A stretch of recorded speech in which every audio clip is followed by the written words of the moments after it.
He called me at 2 in the morning. My phone lit up and I almost didn't answer because I already knew who it was.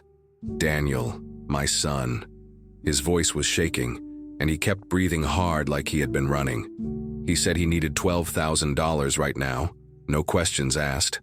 I sat up in bed, still half asleep, and asked what for. He said it didn't matter, that it was serious and that if I didn't help, something bad would happen. I asked again what kind of trouble he was in, and he just repeated that he didn't have time to explain. I could hear people talking in the background, or maybe it was a TV, but it didn't sound like home. I asked if it was gambling again. He paused, then said, "It's not exactly that." My chest got tight. I told him, "No, Daniel, not this time." He didn't argue. He just hung up. The silence after that call was loud. I sat there staring at the dark screen of my phone, waiting for it to light up again. It didn't. I tried to call him back twice, then 3 times, straight to voicemail. I lay back down but couldn't sleep. My mind kept replaying his voice, how scared he sounded. 7 in the morning, I texted him asking where he was. No reply. By lunchtime, I had left him 3 voicemails, each one shorter than the last. My wife asked if something was wrong, and I said no, just work stuff. I didn't want to admit that I was scared too. He had done this before, disappeared for a few days when things got bad, but this time it felt heavier. I couldn't stop thinking about that pause before he said, "It's not exactly that." By the next day, I started checking my bank account, half expecting to see a transfer request from him. Nothing. Usually when he got desperate, he'd try again. He always came back with a new story. A car repair, rent overdue, a friend in trouble. This time, nothing came. I called his wife, Cora, but she said she thought he was with me. That made my stomach drop. I told her about the call. She got quiet and said he'd left the house around midnight with his backpack. She thought he just needed air. I told her to keep her phone close. I didn't tell her what he asked me for. It didn't feel right to put that on her. By that night, I started thinking maybe I should have sent the money anyway. Maybe he really was in danger. I didn't sleep much for the next 2 nights. Every sound outside made me think it was him knocking. I checked my phone every hour, even when I knew it hadn't buzzed. The house felt empty, even though nothing had changed. My wife asked again if everything was okay, and I lied again. I said Daniel was fine, just busy. But inside, I was starting to panic. He had never gone this long without a word. I even drove past his house once, parked down the street, and saw all the lights off. His car wasn't there. I called one of his friends, Ben, and asked if he'd heard anything. He said Daniel had been acting strange lately, paranoid. He said Daniel told him something about people not letting him go. That sentence wouldn't leave my head. On the 3rd morning, I got the call. I was pouring coffee when the phone rang. A man's voice, calm and official, said he was from the county sheriff's department. He asked if I was the owner of a gray Honda Accord, license plate ending in 482. My chest tightened again. I said yes. He said, "Wanka, sir, your vehicle was found off Route 9, about 20 miles outside the city." I asked if it was stolen. He said, "We're still checking. There's some damage." I asked if Daniel was with it. The man paused for too long. "We didn't find anyone at the scene," he said finally. "But there's something you should see." I told him I was on my way. My hands were shaking so badly I dropped my keys twice before I even left the house. When I got there, the car was parked on a dirt shoulder near a field. Police tape around it, 2 officers talking quietly. The front door was open, and the inside looked like someone had been dragged out. My heart started pounding. An officer walked up and asked if I was Daniel's father. I said yes. He nodded and led me closer. That's when I saw it. On the steering wheel, smeared across the leather, was blood. Not a drop or two, a streak. I couldn't breathe for a second. The officer said they didn't know whose it was yet. No body, no wallet, no phone. Just the car. I stood there staring at it, trying to make sense of it. 3 days ago, he called me asking for money. Now my car was sitting here, stained with blood. I drove to the police station shaking so hard I could barely keep the wheel straight. They told me my car had been found off a dirt road outside the city. I didn't even think about what I was wearing or if I had my wallet. I just got in my wife's car and drove. When I pulled up, 2 cops were standing near the tape. My car was parked crooked, driver's door halfway open, like someone got out in a hurry or was pulled out. The front seat was dark and wet. At first, I thought it was oil or water. Then I saw the color. Blood.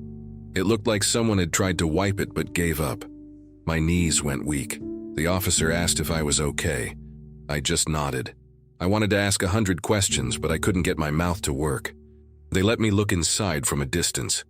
Everything was exactly how I left it a few days ago, except for the blood. The glove box was open, papers scattered. There was a coffee cup in the holder that wasn't mine. The GPS unit had been pulled from the dashboard, wires hanging out like someone ripped it off. I knew right then Daniel had done it. He knew I tracked the car sometimes, and he didn't want me to see where he was going. The officer asked if anyone else had permission to use the car. I told him no. He asked if Daniel had a spare key. I said yes. He looked at me like that told him everything he needed to know. I could tell he'd seen this before, parents covering for kids who'd gone too far. Another cop came over with a small evidence bag. Inside it was a phone. Cracked screen, black case, my son's wallpaper showing half his face with Cora. "We found this on the floorboard," the officer said. My stomach dropped. I told him it was Daniel's. He said they'd check it for prints, but it was locked. Then one of them mentioned there was an audio file, unsent, half recorded. He said they heard the start of a sentence, "Dad, I swear," and then static. That's it. No full message, no context, just that. I wanted to hear it myself, but they said it had to go to evidence first. My head started spinning. I couldn't tell if I was angry, scared, or both. The blood, the phone, the missing GPS. It all felt like pieces of a puzzle I didn't want to solve. One of the officers started asking the standard questions. Did Daniel owe anyone money? Did he have enemies? Was he using drugs? I told them about the gambling, about how I'd helped him before, how he'd promised to stop. The older cop wrote something in his notebook, then gave me that same look again. The one people give when they know you've been lying to yourself. He asked when I last saw him. I told him about the call, about the $12,000. He didn't say anything for a while. Then he said, "Sir, if this is about money, we might be looking at something bigger." I didn't like how that sounded. He said they hadn't found a body, no footprints, no signs of a fight, just the car and the blood. "We can't confirm anything yet," he added, but his tone didn't comfort me. After a few hours, they told me to go home and wait for updates. I didn't want to leave the car. It felt wrong walking away from it. That was my son's blood in there. I knew it. I could almost feel him still sitting in that seat begging for help, but they made me leave. I got in my wife's car again, hands still trembling. On the way back, I realized I hadn't told her the truth yet. She thought Daniel just took the car. She didn't know there was blood. She didn't know the cops had his phone. When I got home, she was sitting on the couch, asking if there was news. I said no. The lie came out easier than I expected. I told her they were still looking. Then I went to my room and sat on the edge of the bed, staring at nothing. That night I couldn't stop thinking about the audio clip. "Dad, I swear." What was he going to say? Swear what? That he didn't mean to steal from me again? That it wasn't gambling this time? Or was he about to ask for help? I didn't know, and it tore me up inside. I imagined him bleeding, trapped somewhere, trying to finish that sentence. I imagined the people he owed money to, the kind who don't take excuses. Every scenario in my head ended the same way, with me getting a call saying they'd found a body. When the house went quiet, I turned on the lamp and stared at the wall. I didn't pray. I just sat there, waiting for my phone to ring again, praying it wouldn't be another cop telling me they'd found my son dead. I opened my laptop and logged into my bank account. I started scrolling through the transfers I'd made to Daniel over the past few years. It felt like I was reading my own stupidity in list form. Every few weeks, a few $100s. Then it turned into thousands. Big chunks missing. The total number stared back at me. Over $93,000 gone in 5 years. Not a single dollar paid back, not once. No thank you, no plan. Just, I need it, and I'd send it. I leaned back in my chair, feeling sick to my stomach. I'd convinced myself it was helping, that it was temporary. But looking at that number, I finally saw it for what it was. I'd been bailing him out while he sank deeper, and I didn't want to admit it. I closed the laptop. I needed answers, real ones. I wasn't going to get them from bank statements. So I got up and went to the hallway closet where I kept old files and documents. I dug through folders I hadn't touched in years. Insurance papers, tax returns, car titles. Finally, I found the file labeled Daniel House. I opened it, expecting to see his name on the contract. But there it was, clear as day. Only Cora's name, his wife. Nothing under his. That struck me hard.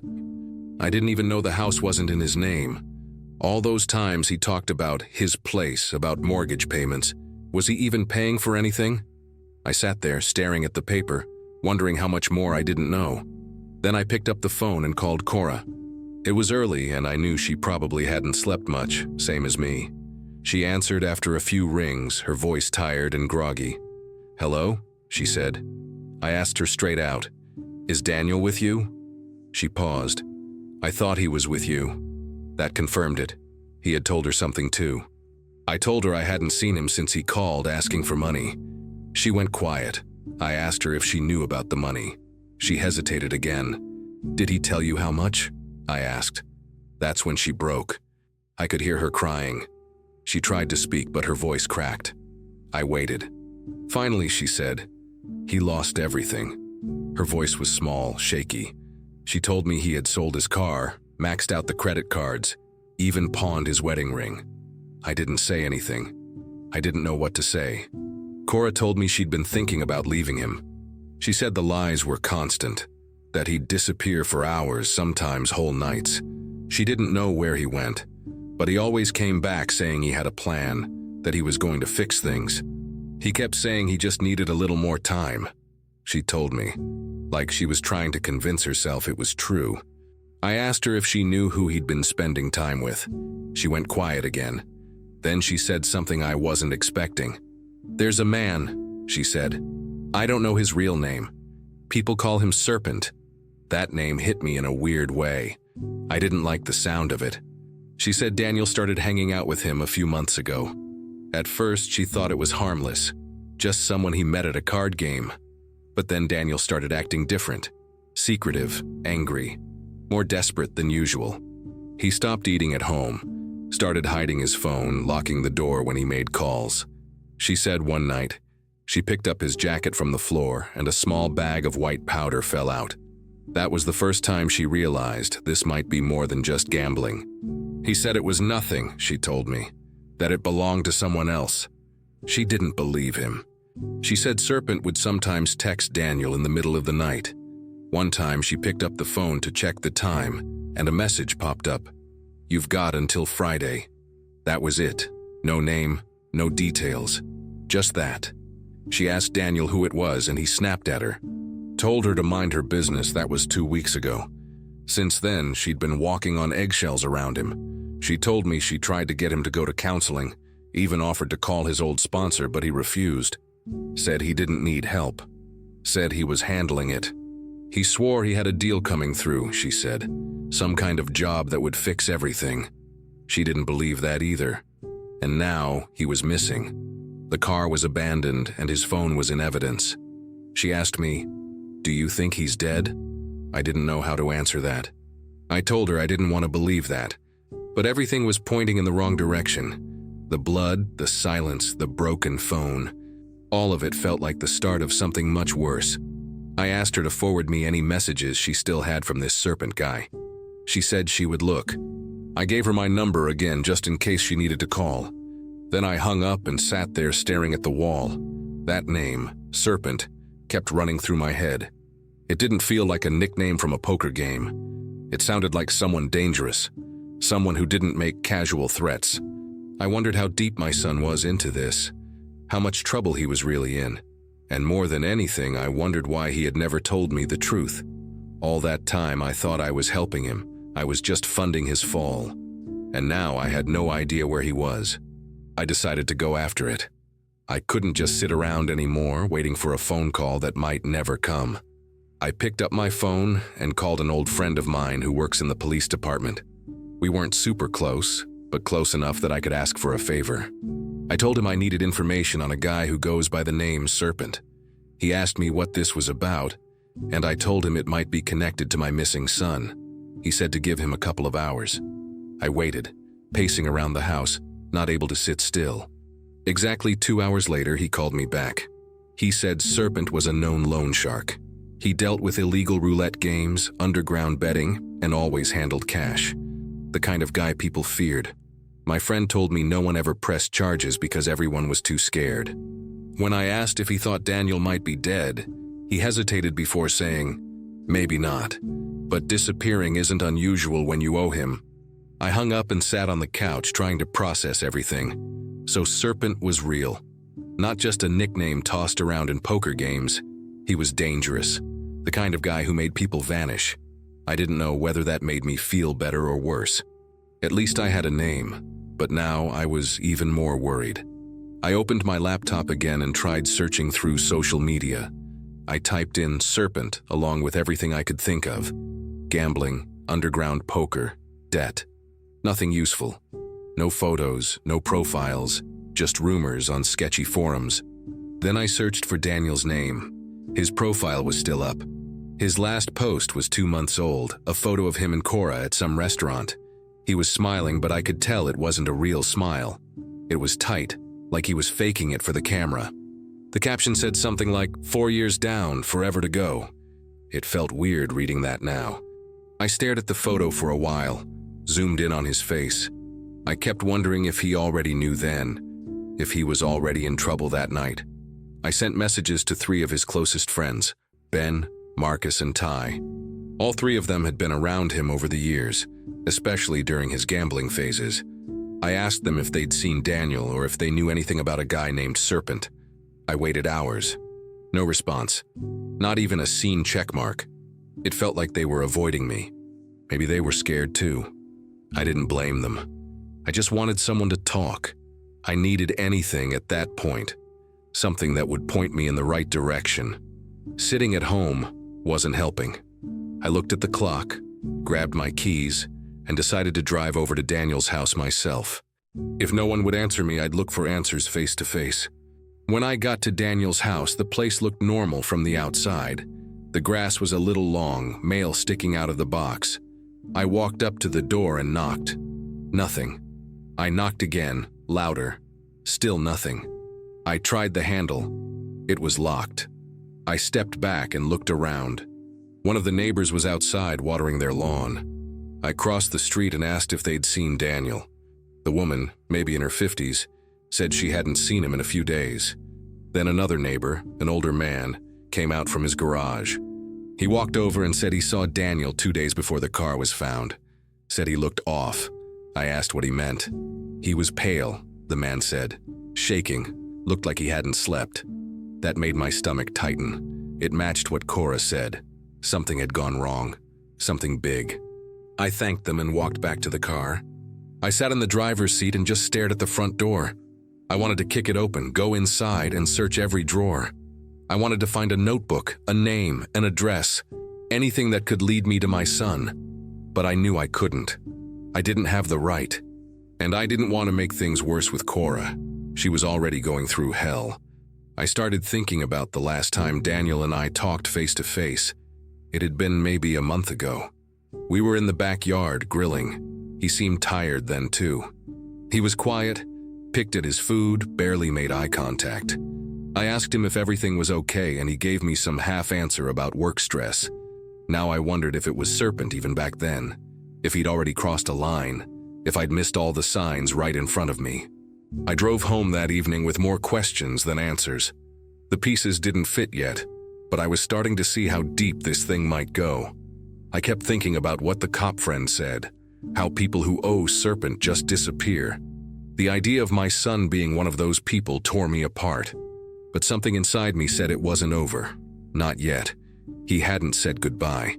That message on his phone. Dad, I swear. It was like he was trying to explain or ask for help. I didn't know if I was already too late. I didn't know if I was chasing a ghost. But I knew one thing. I wasn't going to stop. Not until I knew what really happened to my son. Cora showed up at my house late in the afternoon. I wasn't expecting her. I saw her through the window, walking up with a backpack over one shoulder. She looked exhausted. Her eyes were sunken, like she hadn't slept in days. I opened the door and she didn't say much at first, just, "Can we talk?" I stepped aside and let her in. She dropped her bag near the couch and sat down like her legs could barely hold her up. I asked if she was okay. She shook her head. "I need to tell you something," she said. Her voice was shaky, and she looked like she was struggling to even begin. I sat across from her and waited. She finally took a breath and looked me in the eye. "Daniel had your banking passwords," she said. My mind froze. I didn't know what to say. "Since last year," she continued, "he's been moving money using your account." I just sat there, quiet, completely stunned. She said she found out about it by accident. That one day, a few months ago, she was using Daniel's laptop when a notification popped up from my bank. My name, my account, money transferred. She clicked it by instinct and realized it was my login. She asked Daniel about it that night. At first he lied, said he didn't know what she was talking about. But when she showed him the email, he caved. Told her it was just temporary, that he needed to cover something, and that I wouldn't miss it. He promised he'd return every dollar, she told me. Swore it was just a short-term thing. She said she told him to stop. They argued for days about it. She even threatened to tell me, but Daniel begged her not to, said he was getting things under control, that he'd clean it all up before I ever noticed. He kept saying, "Don't make things worse." I asked her how much he took. She looked down at her hands and said, "From what I added up, more than 20,000. My heart sank. I felt something shift in me. I stood up and walked to the bedroom without saying a word. I grabbed my laptop from the nightstand, came back to the living room and sat next to her. She watched me open the bank app and I started scrolling. The transfers were there, dozens of them, some small, some large. All from my account, all going to Daniel's. The earliest one was from nearly 10 months ago. I didn't even notice. He had labeled some of them like normal transactions, gas, insurance, groceries. I stared at the screen, feeling like an idiot. It wasn't a loan, it wasn't a mistake. He stole from me, repeatedly, and I had no idea. I closed the laptop and set it down. I looked at Cora. "Why didn't you tell me sooner?" I asked. She didn't answer right away. Then she said she didn't know what to do, that she felt torn between protecting me and trying to save Daniel from himself. "I thought I could fix it," she said. "I thought if I talked to someone, he'd hate me forever." Eventually, when the lies kept piling up, she told her father what Daniel had done. Edward, her dad, wasn't someone you messed with. He was old school, strict, didn't tolerate irresponsibility. She said she brought Daniel to his house one night, thinking maybe Edward could knock some sense into him. But instead, Edward slammed the door in Daniel's face, told him to leave and not come back until he became a man. That was 2 weeks ago. She hadn't seen Daniel since. He had no more excuses left, she said. No one to cover for him, no one else to borrow from, no one who'd still listen. She sounded like she felt guilty, but also done. I asked her if Daniel said anything about Serpent. I wanted to know if there was more to that story, if Serpent was the reason behind all of this. She hesitated. "He didn't talk about him much," she said. "Only when I pushed." Then she looked down again. "But he was scared." I could tell she was holding something back. I leaned forward and asked her again, firmer this time. "What about Serpent? Did he threaten Daniel?" She just shook her head and said, "It was already too late." Her voice was flat, almost like she was saying it more to herself than to me. I didn't push further. Something about the way she said it made me stop. She looked drained, empty. I didn't know what else to ask. Everything was unraveling fast, and I had no idea where Daniel was. All I knew now was that he had nowhere left to run. And still, Cora sat there, staring at the floor like she was replaying everything in her head.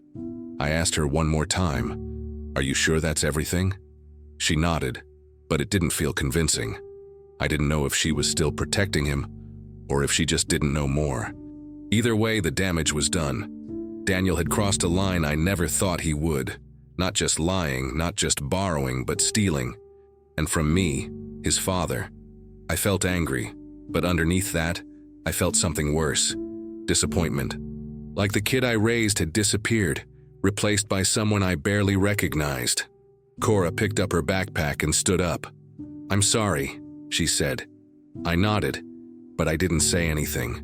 She walked to the door, opened it, and stopped before stepping out. "He didn't have anywhere else to go," she said again. Then she left, closing the door behind her. I was alone in the living room, laptop still open, staring at the proof.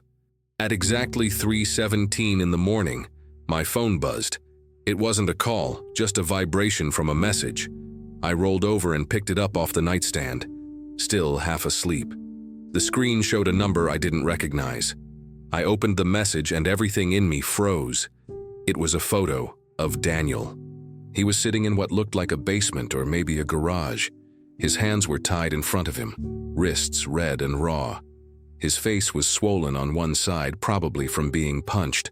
There was dried blood above his eyebrow. He wasn't crying, but he looked scared. Really scared. His eyes were wide open and locked on the camera. Underneath the photo was a message. "He owes. Either you pay or he disappears. 72 hours. No cops." That was it. No name, no demands, no explanation. Right after I read it, the number was deleted. Completely gone. I tried calling back, but it didn't go through. My hands were shaking. I sat there on the edge of my bed, staring at the screen like it would give me more if I just kept looking. I felt like I couldn't breathe. My stomach twisted in knots. I stood up, walked to the bathroom, and threw up in the sink. I splashed cold water on my face, but it didn't help. The picture was burned into my brain. I wanted to do something, call someone, scream, punch a wall, anything. But the last words of that message were stuck in my head. No cops. They were testing me. I knew that. They wanted to see how I'd react. If I made the wrong move, Daniel could die. That's what they were telling me. I went back to my room and sat on the floor. I didn't know what to do. Should I call the police anyway? Should I try to find someone who knows where Serpent is? Or should I pay? After about 15 minutes of just sitting there, I stood up again and walked to the closet. I opened the drawer where I kept important papers, birth certificates, insurance stuff, my will.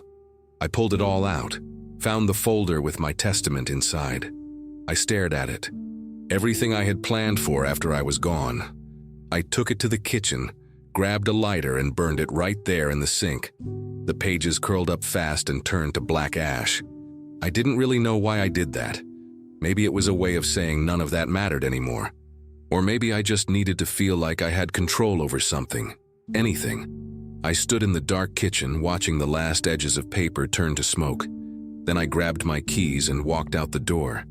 I got in the car and started driving without thinking. My body was on autopilot. I was heading to the police station. When I got there, it was quiet. Just one officer at the front desk. He looked up as I came in, probably wondering why a guy my age was walking into a precinct at 4 in the morning. I didn't explain much. I just walked up, pulled out my phone, and showed him the message. I said, "I need to speak to someone now." A few minutes later, a detective came out and led me into a back room. I sat down and handed him the phone. He looked at the photo for a long time. Then he asked, "Do you know who might have sent this?" I told him about Serpent. I told him about the gambling, the money, the lies, everything. I didn't hold back. He nodded slowly, like he'd heard similar stories before. "This could be bad," he said. "These people don't mess around. If they say 72 hours, they mean it." I already knew that. Then he looked me in the eye and asked something I wasn't expecting. "Are you willing to risk your son's life?" The question hit me hard. I didn't answer right away. I looked down at the table, at the cracks in the metal surface, at my own hands gripping each other. Then I said, "If I pay, he'll never stop. He'll stay trapped in this life. These people will keep pulling him back in." I paused. "If I don't pay, maybe he finally understands there are real consequences." The detective didn't say anything, just wrote something down in his notebook. I waited, expecting him to argue or convince me to change my mind. But he didn't. He just wrote and nodded. He said, "We'll open a file. Extortion, kidnapping, Organized crime. I sat there in silence.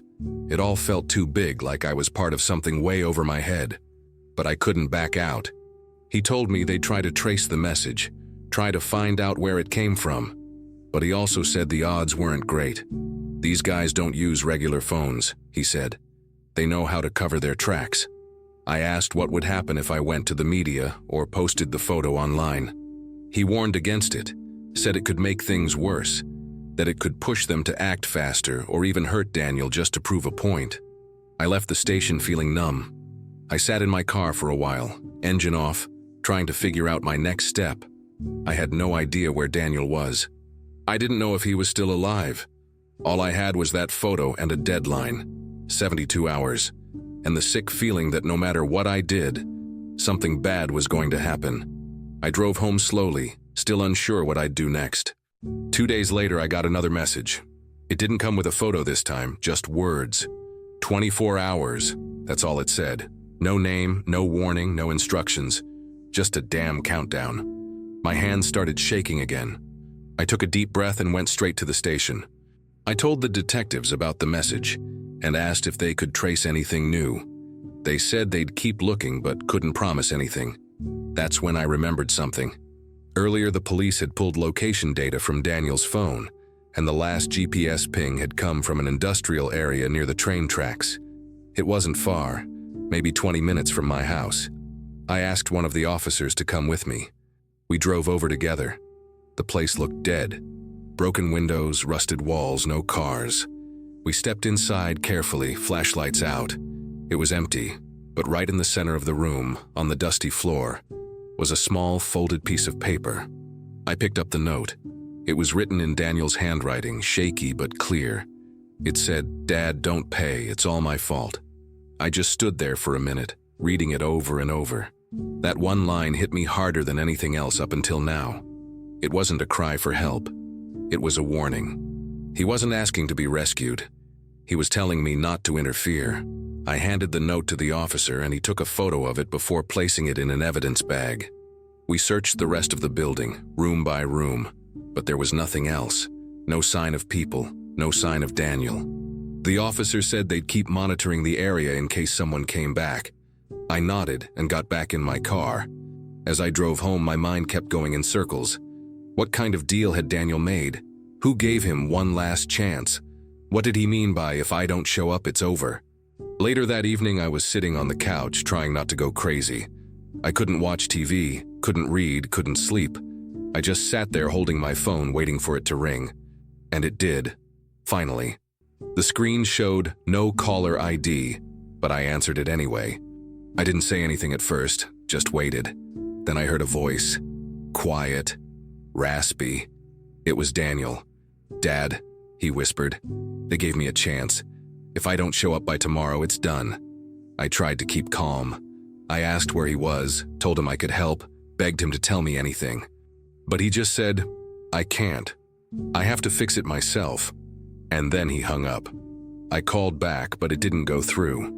I sat there with the phone still to my ear, not moving. I knew that voice. That wasn't a bluff.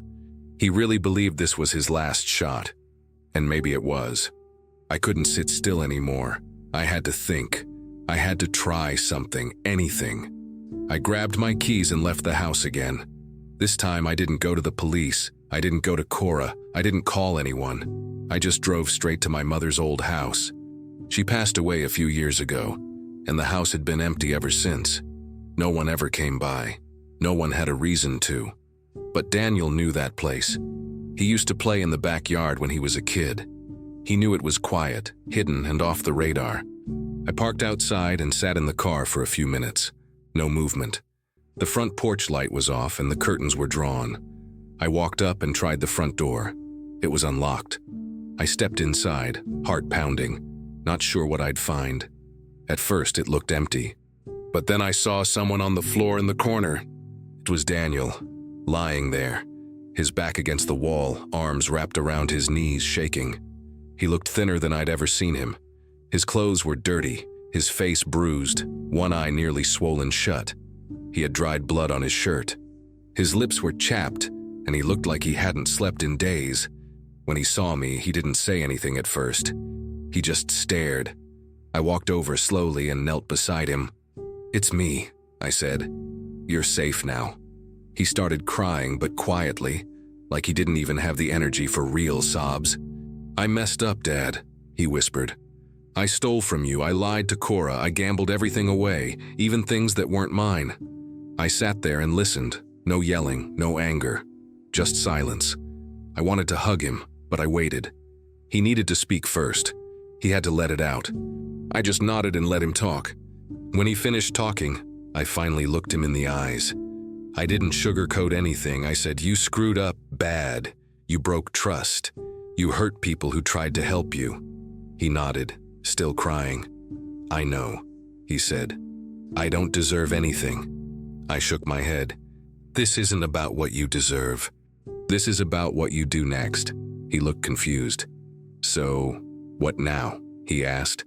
I leaned forward and said, "If you want to live, really live, not just survive, you start now. You change. You stop running. No more lies. No more shortcuts. It's going to hurt. It's going to be hard. But it starts tonight." He looked at me like he was searching for a reason to believe me. And for the first time in a long time, I think he actually heard me. He nodded slowly. I stood up and held out my hand. He took it. Weak, shaky, but he took it. It had finally begun. I hid Daniel for 4 weeks. No one knew where he was, not even Cora. I cut all contact with everyone. I turned off his phone, pulled out the SIM card, and even disabled the GPS in my car. I bought a cheap prepaid phone and only used it for emergencies. We stayed at my cousin's old hunting cabin, way off in the woods where no one would think to look. The place didn't have internet or cable, just a small bed, a table, and a working fridge. I brought food and clean clothes every couple of days. I also brought basic medicine, bandages, and painkillers. His body was a mess. Bruises, cuts, sores I didn't even recognize. He didn't talk much. He slept in short bursts and shook all the time. At night, I could hear him screaming from the next room. Sometimes he cried in his sleep. Other times he woke up gasping like he couldn't breathe. I stayed close, but not too close. On the second day, it got worse. Daniel started convulsing. His whole body stiffened, and then he dropped to the ground, shaking uncontrollably. I panicked and didn't know what to do at first. I thought he was dying. I grabbed my phone and called an old friend of mine who's a doctor. I told him I needed help but couldn't bring Daniel to a hospital. He understood and gave me a list of what to watch for and what I should do if it happened again. He also told me this kind of withdrawal could be dangerous, but not uncommon. I stayed by Daniel's side the rest of the night. He was drenched in sweat, his eyes half open, but he wasn't really there. He kept whispering things like, "They're here," and "Don't let them in." At one point, he looked at me and asked if I was real. It scared the hell out of me. I knew I had to keep going. The days passed slow, real slow. Daniel stopped eating by day 4. I had to beg him to drink water. He kept vomiting it back up. I made soup, smoothies, even tried protein shakes, anything he could keep down. Some days he just lay in bed, curled up, rocking back and forth. He said the voices were getting louder. He swore someone was watching him through the windows, even though we were in the middle of nowhere. I checked the cabin a dozen times a day to show him no one was out there. It didn't matter. His mind was playing tricks on him. One afternoon, I found him in the bathroom staring at the mirror, mumbling to himself. When I asked what he was doing, he said, "They want me dead." I took the mirror down that same hour. I started locking up anything sharp, scissors, knives, even the damn nail clippers. I couldn't take chances. Not anymore. By the second week, things got even darker. Daniel wasn't just talking about people watching him. He was talking about ending it. On the 15th day, he sat on the edge of the bed, barely able to sit up straight. He looked at me and asked for a rope. I just stood there, frozen. I didn't even answer. Then he said it again. "I don't want to do this anymore. I can't take it." I walked out of the room and started hiding everything that could be used to hurt himself. I even took the curtain rods down and the drawer handles off. That night I didn't sleep. I sat outside his room listening. Every noise made me jump. I kept thinking, if I fall asleep and he does something, I'll never forgive myself. But I also knew I couldn't force him through this. He had to make it out himself. I was just there to make sure he stayed alive. Around the third week, things began to shift. It wasn't a miracle moment, just small changes. He started eating a little more. He wasn't throwing up as much. The sweating slowed down. He still trembled, and the nightmares didn't stop, but his eyes were less foggy. He started asking about the date, the weather, stuff like that. One morning, I caught him standing outside just staring at the trees. He didn't say anything, but he looked calm, like he was finally noticing where he was. I didn't ask what he was thinking. I didn't want to interrupt it. That same afternoon, he asked for a pen and paper. I gave it to him and he started writing. I didn't look, that was his business. But it gave me hope. Maybe he wasn't gone. Maybe there was still a piece of my son left in there, fighting to come back. Then came day 28. I walked into the cabin early with breakfast. Daniel was already awake, sitting on the edge of the bed. He looked tired, but not sick. He looked like himself, not completely, but closer than I'd seen him in weeks. I put the plate down and asked how he was feeling. He didn't answer right away. Then he looked me straight in the eye and said, "Dad, for the first time, I'm clean." His voice didn't shake. He meant it. He didn't cry or try to explain it. He just said it and laid back down. And then, for the first time in almost a month, he fell asleep. 6 full hours. No screaming, no sweating, no tossing or turning, just sleep. I sat in the chair next to the bed and watched him breathe. And for a little while, I believed he was going to make it. For real this time. I drove Daniel to a rehab center. It wasn't one of those fancy resorts you see on TV, but it wasn't some rundown place either. It was a private clinic out in the countryside, quiet and surrounded by trees. The kind of place where they make you follow rules, talk about your mess, and stay away from all the old habits. The staff were serious, but they looked like they cared. We didn't talk much on the ride there. He just stared out the window the whole time, arms crossed, quiet. When we arrived, I handed over the paperwork, signed a bunch of forms, and left him at the gate. I didn't go in with him. He turned back once, gave me a small nod. That was it. I got in the car and drove away. The clinic sent me updates every week.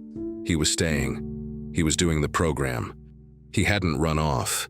That alone was more than I expected after everything. After Daniel got into the clinic, I knew the police would still want answers. I called the officer handling the case and told him we were ready to cooperate. They came a few days later. Not in uniform, just plain clothes, 2 of them. Sat in my living room with notepads and pens. When Daniel got out of detox, I brought him home for the day and let him sit down with them. I stayed nearby but didn't interfere. He told them everything, names, places, numbers. He didn't hold back. Said he was done covering for anyone. The officers looked surprised. They asked him twice if he was sure. He nodded both times. He gave them the names of 3 people involved in the scheme. One of them was Serpent, the man he used to work for. That started the operation. They set up the plan and waited for the right time to act. For the first time, Daniel wasn't hiding anymore. The raid happened early one morning. They called me later that day. They got 2 out of the 3. Serpent wasn't one of them. He slipped through somehow, like he always did. I wasn't shocked. Guys like him have 10 exits planned before they even walk into a room. The officers said they would keep looking, but I could hear it in their voice. They didn't think they'd catch him anytime soon. Still, the other 2 guys were locked up. That alone brought some peace. Daniel stayed in the clinic.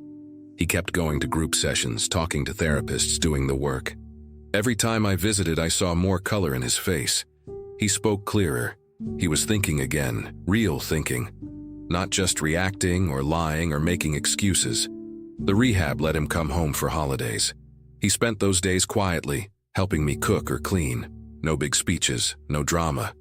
He was just present, and that was enough for now. That was something I hadn't seen in years. A full year went by. Exactly 365 days since he last touched anything. The clinic gave him a little certificate and held a small celebration. I showed up. So did Cora. She hadn't seen him since the night she came to my house crying. She didn't say much at first, just watched from a corner. When Daniel saw her, he froze for a second. Then she walked over, gave him a hug, a real one, not a quick, awkward pat. She held him, looked him in the eyes and said, "Now I recognize you." Daniel teared up, didn't cry, just nodded. They didn't get back together. That wasn't the point. But something about that moment told me both of them could finally breathe again. They weren't dragging the past anymore. Cora left early. Daniel stayed and talked to the staff, thanked them one by one. He asked if he could keep coming back to help other people who were new to the program. They said yes. After that, he asked me for a job. Nothing fancy, just something to start rebuilding. I offered him a spot in the warehouse as a helper. The work was hard, loading boxes, sorting stuff, cleaning, but he didn't complain. I paid him by the hour like everyone else. He never asked for more, never asked for shortcuts. He showed up on time, every time. Some days I'd see him sitting alone during lunch, just staring at the ground or flipping through a notebook. Other days he'd talk to the other workers, listen more than speak. He moved slow, but with purpose. Like he didn't want to rush back into anything. That was fine by me, he earned every cent. One day I caught him taking something out of his wallet. It was a photo of me.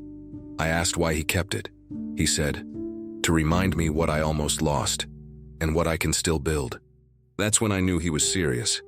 He kept the picture with him, every day, folded into a little clear sleeve in his wallet right behind his ID. He said it helped him focus. Whenever he felt the urge creeping back, the old thoughts, the panic, the shame, he'd take a look at it. That one photo. Me standing in the backyard, arms crossed. That same look I always give. He said it reminded him not of fear, but of who showed up when everyone else left. That it made him remember he still had time, still had a shot. He didn't want to go back to what he was. He wanted to become something new, something honest. I never said much about it, I just kept showing up. Kept giving him hours, he kept showing up too. And day by day, he rebuilt a little more. Piece by piece, hour by hour. He never asked for praise. He didn't need it, just wanted to stay clean and stay useful. That was enough for him and for me. Today is his birthday, 33. I woke up early, even though I didn't sleep much. I went to the butcher's shop and bought a decent cut of beef, then stopped at the market for potatoes, onions, garlic. Came back, started peeling, chopping, prepping. I seasoned the meat like I used to when he was a kid. Set the table, 2 plates, 2 glasses, no wine, just water. I wanted the day to be simple. No speeches, no awkward moments, just us. Around 1 in the afternoon, I heard the gate open. He walked in, holding a supermarket bag. Said, "I brought some vegetables." There were carrots, zucchini, some lettuce. He said he wasn't sure if I had salad stuff. I thanked him and told him to sit. He shook his head and said he'd help. I handed him a knife. He peeled the carrots while I checked on the roast. It was quiet but not uncomfortable. Just quiet in a good way. We sat down and ate. The meat turned out tender. The potatoes were soft. He said it reminded him of Sundays when he was little, back when his mom was still around. He didn't say it with sadness, just as a fact. I nodded and passed him the salt. He didn't touch his phone once. Didn't rush through the meal either. He asked if I'd been walking like the doctor said. I said yes, though it was a lie. I hadn't been out all week. He offered to go with me sometime. I said, "We'll see." After lunch, he stood up and started cleaning the dishes. I told him to leave it, but he didn't listen. Washed everything, dried it, and even wiped the counters. I sat on the chair and just watched. No music playing, no TV on. Just the sound of water, the clink of dishes, and his voice humming something low that I couldn't recognize. After the kitchen was clean, we sat on the porch. It was cloudy, but not cold. He took a deep breath and said he met someone. I asked who. He said her name was Laura, worked at the bookstore near his clinic. They met when he dropped a box of donated books there. She asked about the tattoo on his wrist, the one he got after rehab. They started talking, then coffee, then more coffee. He said she knows everything, about the gambling, the drugs, the lies, and she still calls him. I asked if she was helping. He smiled and said, "Yeah, just by being normal." Then he paused and added, "I still get the feeling sometimes, the urge like I could just disappear again." I didn't interrupt. He looked down at his hands and said, "But now, when that voice comes back, the serpent, I hear yours too. The one that told me no. The one that let me fall so I'd learn." He stayed for another hour, helped me put some things in the garage, looked through some old photo albums while I sorted tools. At one point, he found a picture of us from when he was maybe 9 or 10. We were at the lake. He was holding a stick, pretending to fish. I was sitting on a folding chair. He stared at it for a long time. Didn't say much, just slipped it into his wallet and said, "Hope you don't mind." I didn't. He asked about the heater in the guest room. I said it still worked, but not well. He said he'd fix it next weekend. Promised. I said okay. I believed him this time. Around 6, he said he had to go. Work early. I walked him to the gate. He looked healthier, still tired, still carrying something, but different. He turned to me and said, "You saved my life." I looked at him and said, "You made me be a father, for real." He didn't reply right away, just gave a small laugh and nodded. Then he opened the gate, walked out, and waved once before disappearing down the street. I didn't watch him go all the way. I closed the gate, turned the lock, and went back inside. I looked around the house. Everything was still. No voices, no arguments, no phone ringing in the middle of the night. I sat on the couch, didn't turn on the TV, didn't scroll through my phone. I didn't cry. I wasn't sad. I wasn't even relieved exactly. I just sat there, quiet, for a long time. And that silence was the best sound I'd heard all night. Better than laughter, better than music. Because for the first time in a long time, that silence didn't mean something was wrong. It meant something had ended. Or maybe something had finally started. Either way, it was enough. And I just listened to it, sitting alone in my living room. And so today, on his 33rd birthday, I made the roast. He came with juice instead of wine, helped with dishes, talked like a man who finally wanted to live, told me about the woman he met, the urges that still hit him, and how he's trying to stay strong. Told me that when the serpent's voice starts whispering again, he hears mine too. The one that said no. The one that let him fall so he could learn. Before he left, he looked at me and said, "You saved my life." And I answered, "You made me be a father." For the first time. Then I closed the door. I didn't cry, but I heard the silence. And it was the best sound of the night.